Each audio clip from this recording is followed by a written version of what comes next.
Dans le labyrinthe des mots, des locutions et des expressions, on s'y perd parfois.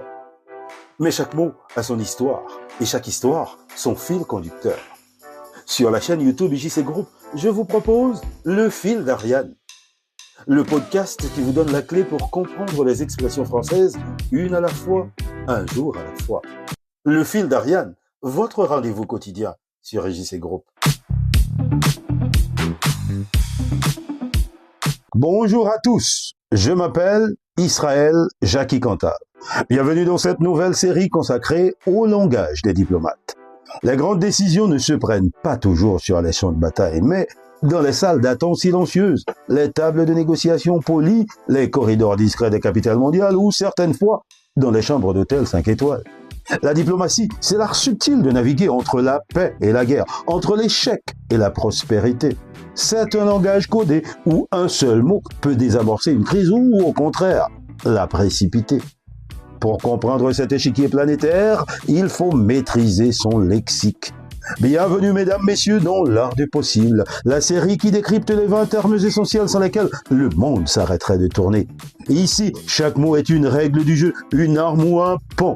Voici dans le fil d'Ariane, le langage des diplomates. Le fil d'Ariane, du lundi au vendredi sur la chaîne YouTube de IJC Group.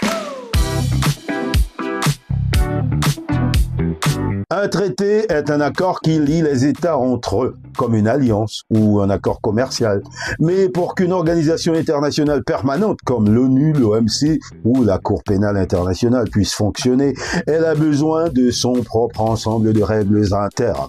Ces règles doivent définir ses objectifs, ses structures, les pouvoirs de ses organes exécutifs, la manière de voter et les conditions d'adhésion. Contrairement à un simple protocole qui modifie un traité, ce document est la loi fondamentale de l'institution elle-même. Alors les amis, découvrons ensemble dans ce fil d'Ariane consacré au langage diplomatique le nom donné au document fondateur qui établit le cadre juridique et le mode de fonctionnement d'une organisation internationale. Découvrons ce que les diplomates appellent les statuts.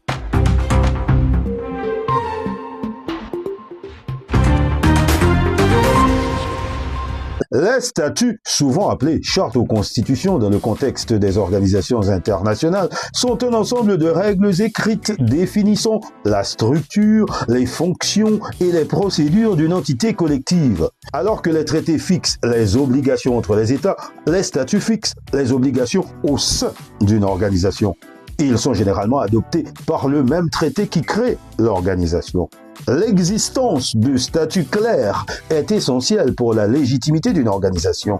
Ils permettent de garantir à tous les États membres que l'organisation n'excède pas les pouvoirs qui lui ont été explicitement conférés, un principe crucial pour les États souverains. Les statuts sont conçus pour être durables, mais ils contiennent généralement des clauses qui permettent leur amendement, souvent par un vote à la majorité qualifiée ou l'approbation de l'organe exécutif. Cela permet à l'organisation d'évoluer sans nécessiter une renégociation totale de son traité fondateur. Le fil d'Ariane, votre rendez-vous quotidien. En diplomatie, les statuts sont la référence ultime pour juger de la légalité des actions d'une organisation. Lorsqu'un État conteste une décision d'une organisation, par exemple un vote au Conseil de sécurité de l'ONU, il invoque les statuts pour déterminer si la procédure a été respectée. Le respect des statuts est fondamental pour le maintien de l'ordre multilatéral. Le statut de Rome de 1998, par exemple, c'est le traité qui a établi la Cour pénale internationale.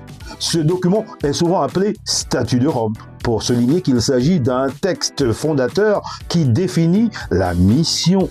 Juger les individus accusés de crimes de guerre, de crimes contre l'humanité et de génocide.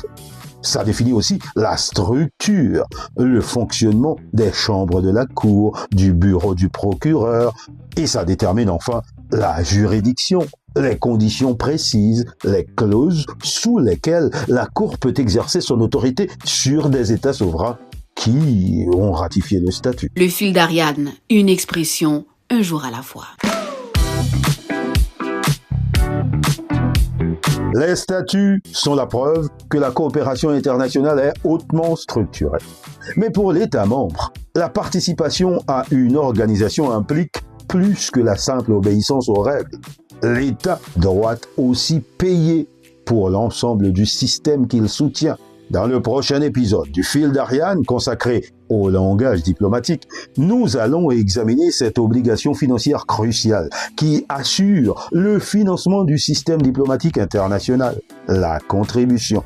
Mais ça, vous le savez les amis, c'est pour demain. D'ici là, continuez de vous abonner à la chaîne YouTube IJC Group pour découvrir d'autres contenus.